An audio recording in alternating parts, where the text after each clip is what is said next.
Eu tinha muita vontade, desde pequenininha, servir ao altar de Deus.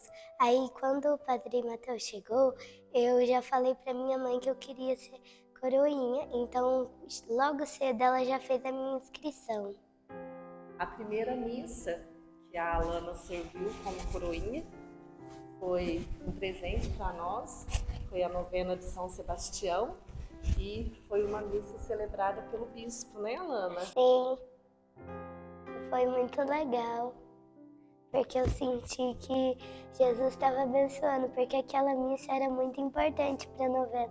Era o primeiro dia da novena e o bispo estava junto, então eu estava muito feliz de ter servido nesse dia. O momento da missa que eu mais gosto é quando o padre consagra a hóstia, que aí eu vejo, que eu sinto que o padre não é mais padre, ele é Jesus. E aí quando eu tô servindo, toda vez que eu ajoelho para ver Jesus, eu penso que sempre vai ser uma honra servir o altar dele. Toda vez que eu rezo um pouco, eu sinto a presença dele sempre do meu lado. E toda vez que eu estou na escola, no horário de prova, eu sinto que ele está me abençoando, sempre que eu faço a prova. Quando eu vou brincar, às vezes me distrai bastante, mas eu sei que ele sempre vai estar do meu lado. E ele sempre vai estar junto comigo, me ajudando. Minha mãe coloca uma bênção da noite todo dia para escutar. E o padre faz essa oração, e eu faço sempre junto com ele. Eu venho toda quinta-feira junto com a minha mãe no terça. E aí eu aprendi a rezar o terço. Aí eu faço coral. Um dia a Damares veio me convidando para cantar o salmo. Na mesma hora minha mãe aceitou, porque ela já sabia que toda vez eu pedia para cantar o salmo desde quando começou o coral. Eu senti muita presença dele, porque eu estava com um pouquinho de medo, mas quando eu olhei a Bíblia e eu vi a presença que ele estava junto comigo, aí eu cantei com calma. E foi na véspera da minha mãe sair pro caminho da fé. Aí eu cantei com mais alegria ainda. E eu também estou na catequese. Catequese, ela me ajuda muito a refletir da minha vida, porque um dos meus evangelhos preferidos é das bodas de Caná. Então a gente tem que perceber que a gente também tem que fazer igual às bodas de Caná. A gente tem que prestar atenção em tudo, cada detalhe, até as coisas que a gente não tá nem aí, porque essas coisas são as coisas mais importantes que a gente tem na nossa vida. Se você tem vontade de fazer alguma coisa, que você não perda tempo, porque talvez amanhã já seja tarde demais. Então, que você tenha muita esperança nos seus sonhos para ele ser realizado. Foi em dezembro de 2014. Eu tinha quase 7 anos. Foi um chamado da minha prima. Ela sempre me perguntava, quando eu tinha 5 anos, ela sempre me perguntava, né? Você tem vontade de ser coroinha, de servir a igreja, tudo? E eu sempre falava que tinha. Quando eu tinha quase 7 anos, né, chegou na idade, aí ela me chamou, falou assim, vai ter a formação, vai começar com a preparação para os novos coroinhas. Você não quer ir e tal, pelo menos, né, experimentar. Eu fui e a instituição foi em dezembro de 2014, eu tinha quase 7 anos. Aí eu permaneci na pastoral por 7 anos. Depois, com 13 anos, aí foi a etapa de passar para acólito. Já conhecer um pouquinho mais, né, da missa, dos objetos, do missal, tudo de realmente aprofundar mais. Aí então, com 13 anos, a gente começou a preparação para acólito e aí foi em 2021, em janeiro, que foi a instituição dos acólitos, onde eu estou há 3 anos. Eu procuro sempre estar me formando, né?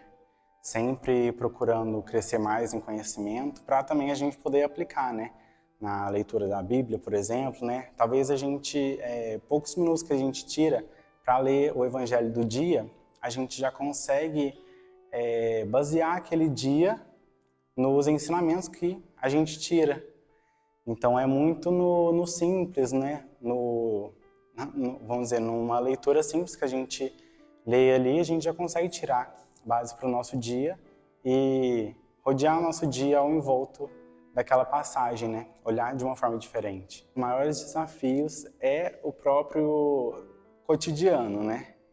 Porque por mais que a gente esteja sempre lendo a Bíblia, rezando o terço, né? Lembrando de Jesus, dos ensinamentos de Nossa Senhora, por mais que a gente esteja lembrando de tudo isso, às vezes passa despercebido, né? Às vezes a gente fala uma palavra meio atravessada, alguma coisa, né?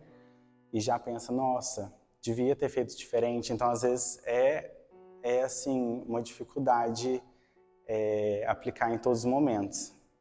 Com certeza, a pastoral que mais me marcou foi os acólitos, sem dúvida nenhuma. Por conta que, quando a gente é coroinha, né, a gente já é mais criança, né? Às vezes, não entende muito, não tem o total entendimento do que está acontecendo. Agora, quando eu me tornei acólito, o conhecimento que nos é passado já é mais profundo.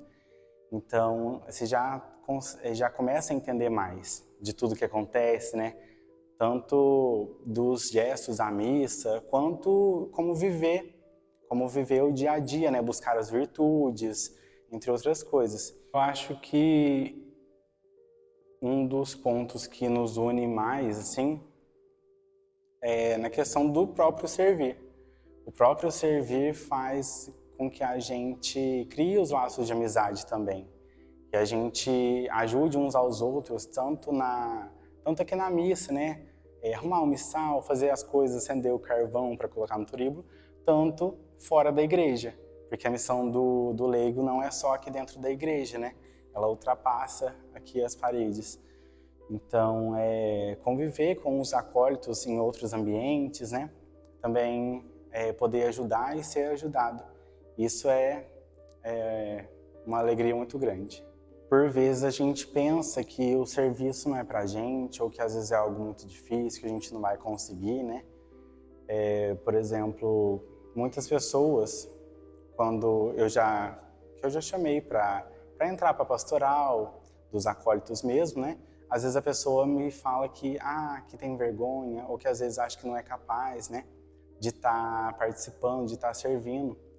Mas como nos diz Santa Teresinha, né? Nada é pequeno se feito com amor. Então eu acho que se a gente coloca amor no serviço, Deus, ele aceita com maior generosidade o nosso servir. Eu vim, na verdade, para o município de Muzambinho, que eu morava em Varginha, né? E nós viemos em 98 para o município de Muzambinho. E depois, em 2007, minha família veio para cá, como eu tinha uns compromissos lá. Eu fiquei lá na Barra Bonita. A gente já fazia um trabalho lá na comunidade, né? De coordenador da comunidade. E aí, em 2012, eu vim para cá definitivamente. Aí comecei a participar aqui na igreja, né, das celebrações, etc., assim, né, como leigo normal. Aí o padre Antônio Carlos foi lá em casa e nos fez um convite para participarmos da pastoral vocacional. E aí engajamos, né, nesse contexto, né, assim, mais perto de 98 para cá, porque antes a gente morava em Varginha, então lá a gente estava assim, né, asilo pequena, tudo. A gente participava, mas não tinha assim, nenhuma função na igreja, não. Nós começamos a participar mesmo para valer, foi lá na Barra Bonita e depois aqui em Juruá. Nós saímos da pastoral vocacional porque o padre Mateus nos convidou para assumirmos a coordenação dos ministros da palavra. Aí nós assumimos, mas a gente ainda faz parte de algumas, né? Nós somos mestres, eu sou mestre, e faço parte também da proclamadora da palavra e ministro da palavra. Tem algo que eu penso muito assim, acho que quase o dia inteiro é em Deus. Todos os lugares que eu estou andando, eu estou pensando em Deus. Quando eu levanto cedo, às 4 da manhã, que eu saio para trabalhar, eu já passo por aqui.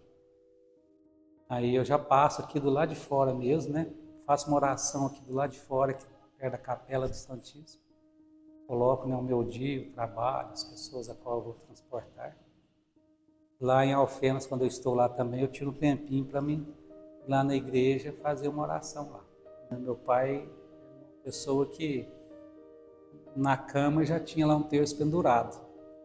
E quando eu era pequeno, meu pai lia muita Bíblia, mas ele lia para ele, tá tudo bem. E a gente, curioso, ele falava algumas coisas para a gente. Para mim, para meus irmãos, tudo. A gente é de uma família bastante grande. E tinha bastante santo lá na minha casa, né? Cada quarto tinha um santo, quadro de um santo, né? De Nossa Senhora e tudo. Então, através das minhas irmãs mais velhas, quando eu ia dormir, ela falava assim, beijo santinho, isso eu lembro, né? Então, eu tenho assim uma veneração muito grande também pelos santos. O que mais a gente mais devota assim, né? É Nossa Senhora Aparecida.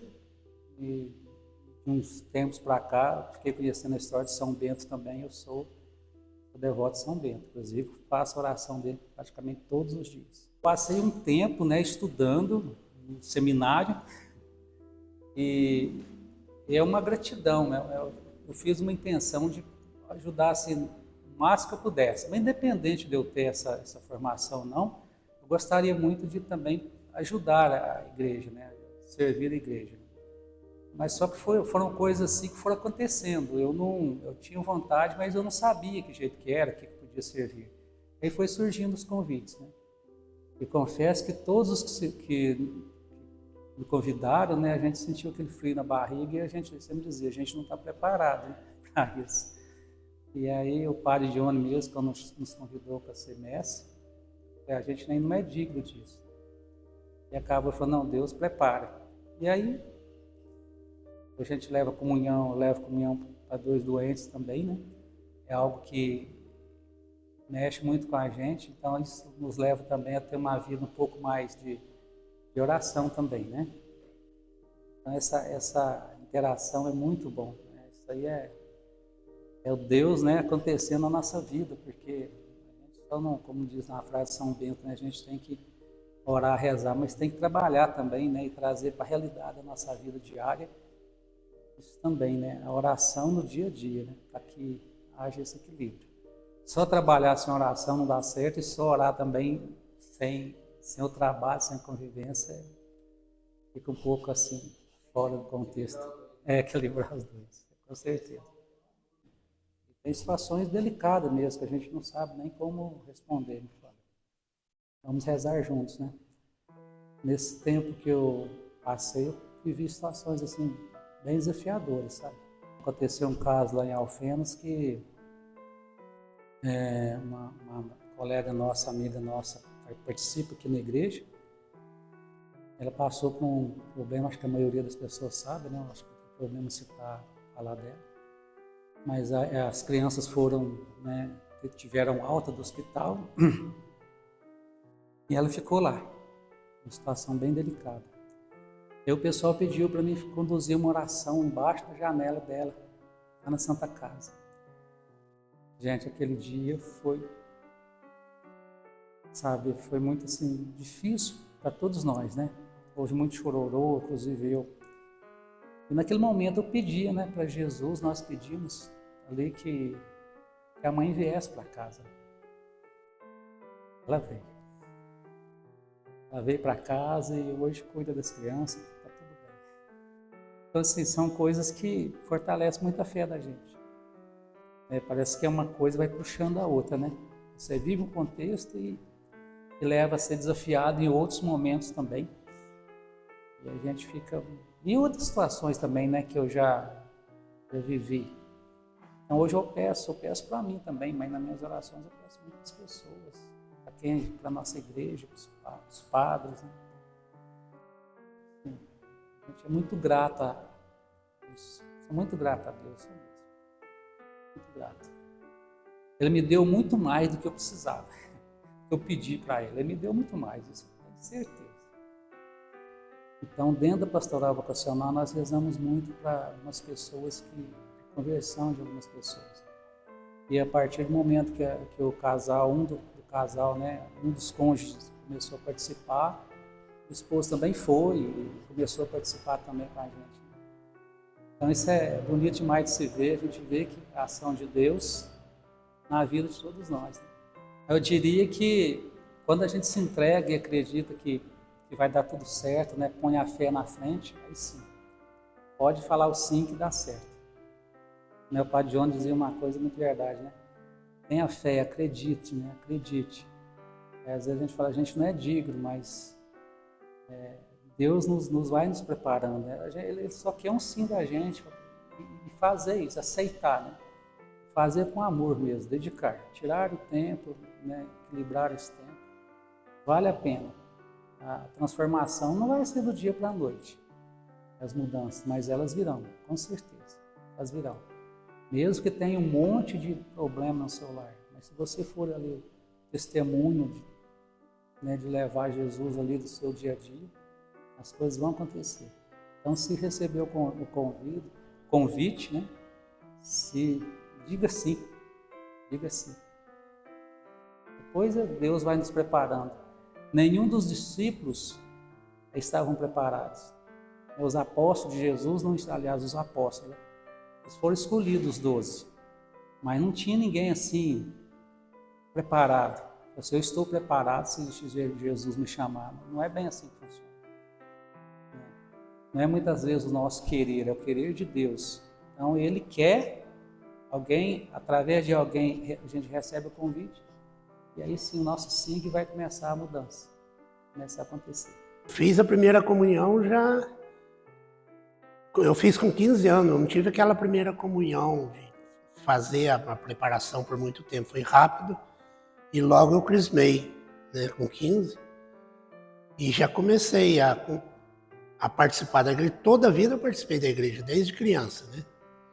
E minha mãe era muito religiosa, ela me trazia quando era pequeno e eu já sempre gostava de sentar na frente na igreja. E depois, com 17 anos, comecei a fazer... Aí o padre Antônio me mirou em mim, né? Ele falou, eu preciso de você vai ser catequista para mim? Aí eu comecei, né? Comecei com a catequese com 17 anos. Aí depois dos 17, no mesmo 17, no final dos 17 anos, ele já me convidou para ser ministro. Então eu tenho a honra de ser o único ministro que entrou com 18 anos de idade. Trabalhar na igreja como ministro da Eucaristia. Fiquei por 24 anos e meio. Aí desse meio, desse tempo de ministro da Eucaristia, aí tudo que aparecia o padre pedia para me fazer. Eu fazia curso de teologia e ao mesmo tempo o padre dando serviço, né? Eu fui preparador de batismo, trabalhei na catequese de crisma, né, por muitos anos, grupo de jovens. E aí nos 18 anos entrei de ministro. Aí eu tinha toda a regalia na igreja, mas com a confiança do padre Antônio, né? Assim que o padre Antônio morreu, dali para cá, os outros padres, tudo foi me confiando. Então eu participo da renovação, além de levar a comunhão para os doentes, durante todo esse tempo aí, né? Participar da renovação desde 84, né? Depois eu vim como ministro, dando assistência aos doentes, né? A gente andava a pé, levando comunhão para 6, 8 pessoas de lugar diferente. Isso aí foi um motivo de alegria que eu tinha. Eu até esquecia da minha vida para pensar na vida da igreja, entende? Aí depois que, né, aí fiquei só mais como ministro e ultimamente o ministro da palavra, né, eu entrei já faz 6 anos e agora o padre Mateus pediu para voltar para ministro da Eucaristia também. Então eu faço celebração na onde ele pede para mim fazer, né? Eu faço celebração nas roças, nas comunidades nas roças, aonde ele pede para mim eu vou. Minha atividade está em cima das pastorais que eu participo, terço dos homens, pastoral da saúde, ministro da Eucaristia, ministro da palavra. A minha satisfação é fazer isso na igreja. E quero continuar. Enquanto Deus estiver me dando força e saúde, eu vou continuar. Mas o que me marcou muito foi no tempo da minha juventude. Porque eu entrei com os 16 anos no grupo de jovem, foi ali que eu encontrei força. Foi na minha juventude que eu encontrei força para me chegar até aqui, né? Depois servir Jesus. Porque até inclusive eu fiz, o meu curso foi feito em antes dos 18 anos.